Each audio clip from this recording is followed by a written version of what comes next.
Great. Okay. Thank you, everybody, for joining us, either live or remotely. I think we will begin by approving the minutes from the last meeting, which was June 27th. The minutes have been distributed. Everybody's got a chance to take a look at them. So I will make a motion to approve. Do I have a second? Second. Okay, John, we'll start with you. Yes? Second. Yep. Oh, I'm sorry, yes. Yes. I wasn't. You weren't here, meeting, so I'm gonna we'll- abstain. Okay, I say yes. Also not here. I say yes. 1, 2, 3. I guess that's just enough to get it through. Okay, good enough. Minutes are approved. And we just have one matter on the table for tonight. So let's get right to that. It's 11 Stearns Ridge. Do we have somebody here for that? Yes, we did. Fantastic.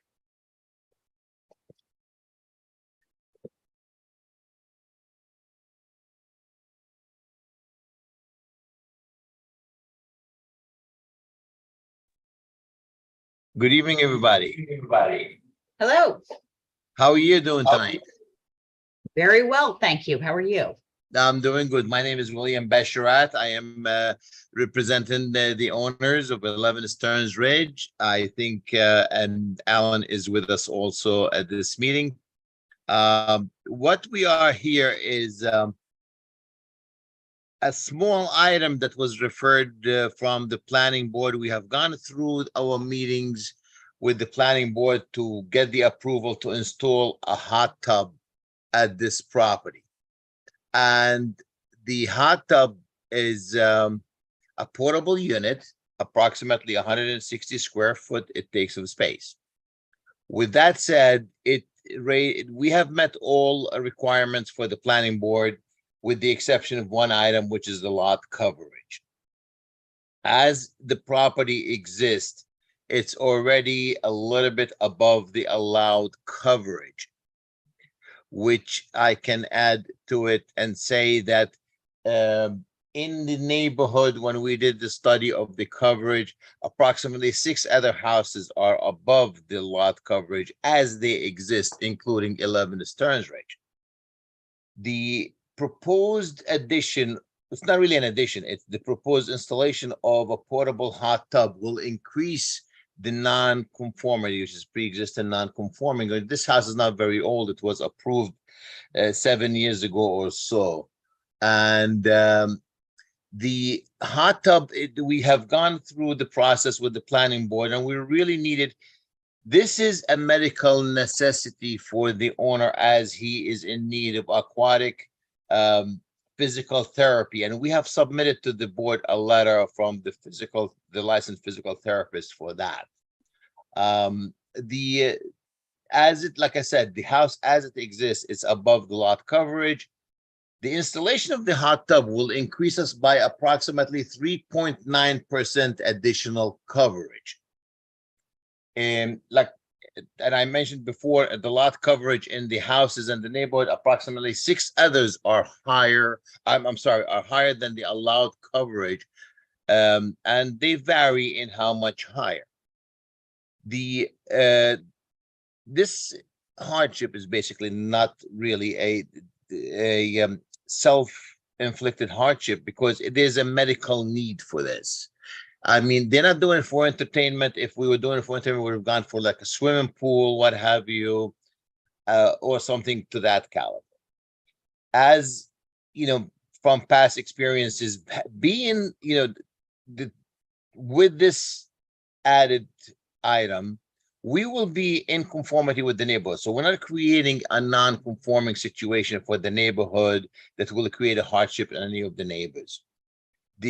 As it exists, there are no additional property available to us that we can purchase and make our property larger, where we can have a larger allowed coverage and make us comply. Locating this hot tub, any location, it's a matter of coverage, it's not a matter of setback. So therefore, there is nothing we can do about it. Okay, so how far over allowable is the property as it exists? As it exists is approximately 13.1%. Okay, so the As addition it of this, exists without us doing anything. So this is gonna make it about 17%. Correct. Yeah, okay.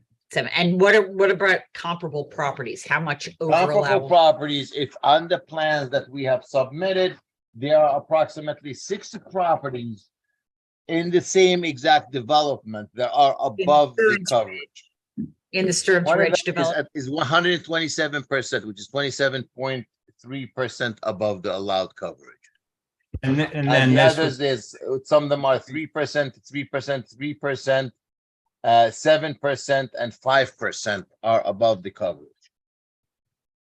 Right, so Yeah. you would be, I mean, there's one that's a good bit over, but then you would be pretty high, and then the other ones would be marginally over. right, So what I would say. Marginally over, correct. But if we notice about this coverage, really, it's calculated. One of the items that is increasing our coverage is we have a stone retaining wall to protect a protected area in the back of this property, okay?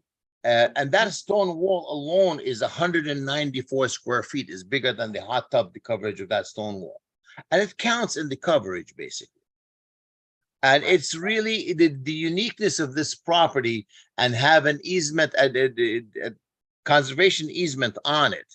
And having that stone wall there to protect that conservation easement, also it create a hardship on the homeowner by making us go above and beyond the allowed coverage. And like, again, I'm gonna like emphasize that this is a necessity medical situation. Also, this hot tub does not require any excavation or construction. It is a portable unit. It's gonna be just sit in the backyard. so the letter that you submitted didn't actually say anything about a hot tub. It said a pool. It's referenced as a pool because the code, New York State Building Code and the Village Code treats a hot tub as a swimming pool. And with that said, we are complying by increasing the height of the existing fence to comply as if it is a swimming pool. And we reference it as a swimming pool because of that reason. Right, but how did the therapist recommend it?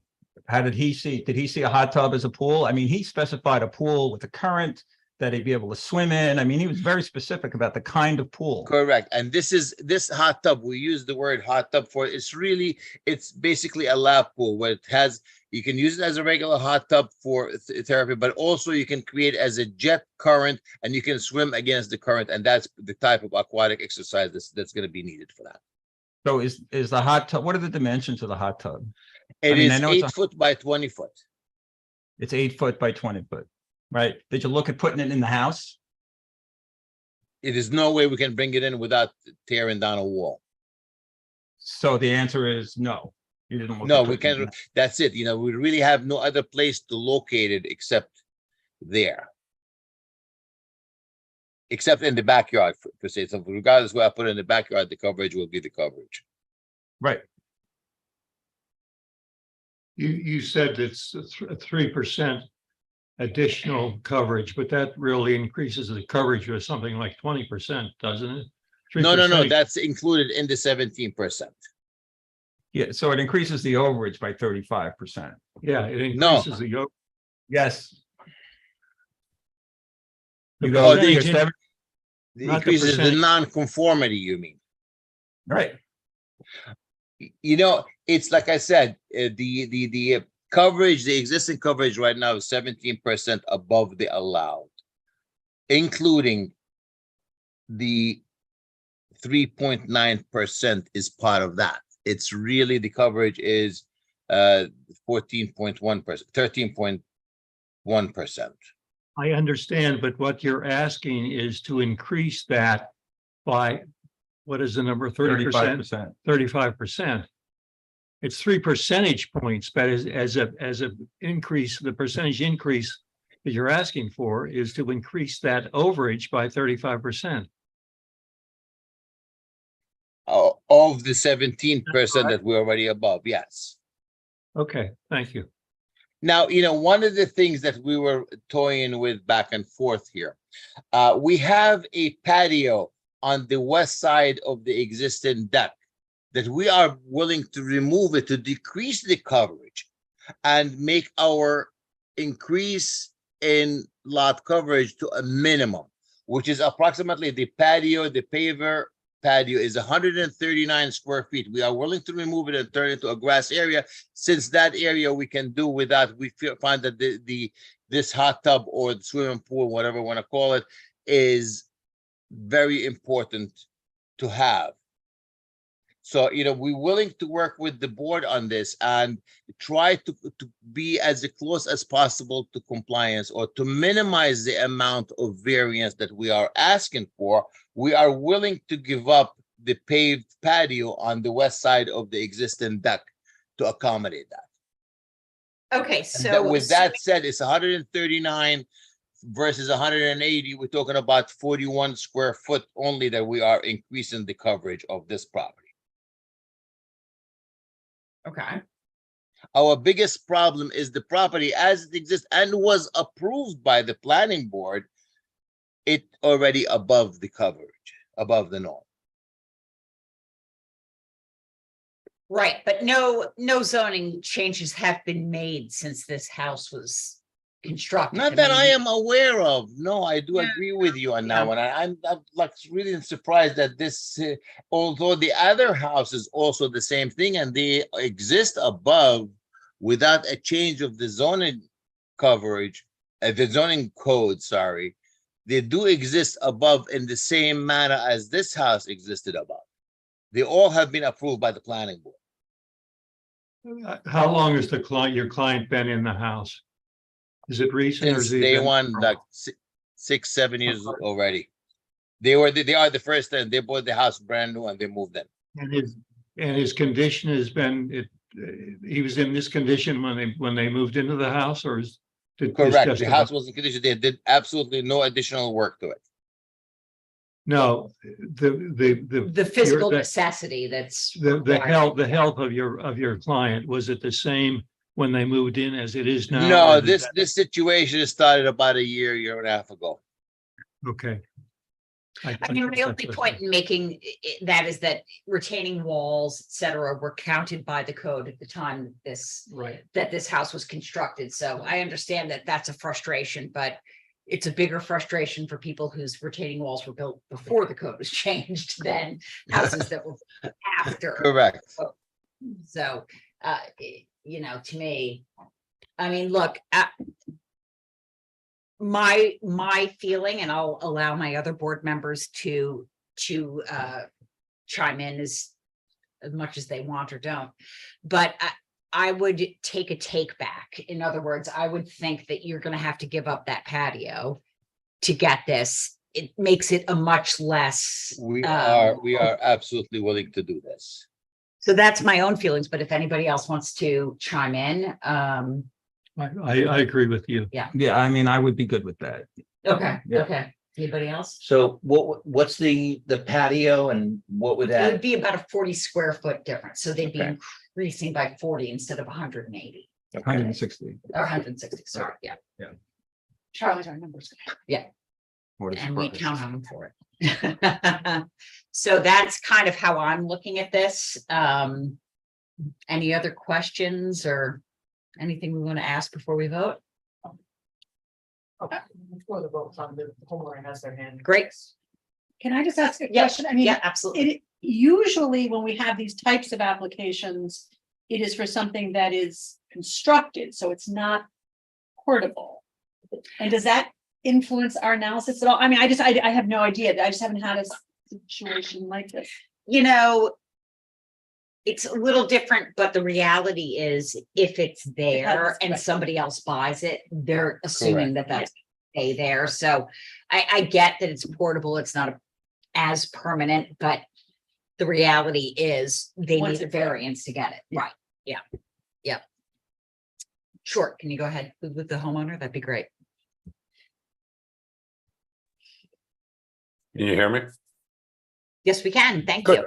I appreciate it. I heard the conversation, so I just thank you for your consideration on it. And I see what the conversation is, removing those pavers in the patio. Happy to do so that we can get as more in compliance as we can. So I appreciate that. Great. Excellent. Thank you. All right, so if there are no other comments or questions, I will make a motion I will make a motion to approve, subject to the removal of the patio. And that is gonna make for less of an overage than we were faced with otherwise. So subject to that, I will make a motion to approve. Do I- Second, Second? Okay, we'll start with you, Charlie. yes, Yes, Yes. Yes, Yes, Okay, so I will send out a letter and stating clearly that the patio needs to be removed. But otherwise you are approved, and I'll send a letter out to that effect by the end of the week. Thank you very much. We appreciate your time and you have a very nice evening. Thank you. Good night, everybody. Good night. and I, good night. And I think that's it. Excellent. That was a short and sweet meeting. Yeah, there you go. It's Good night. to be a short and sweet one.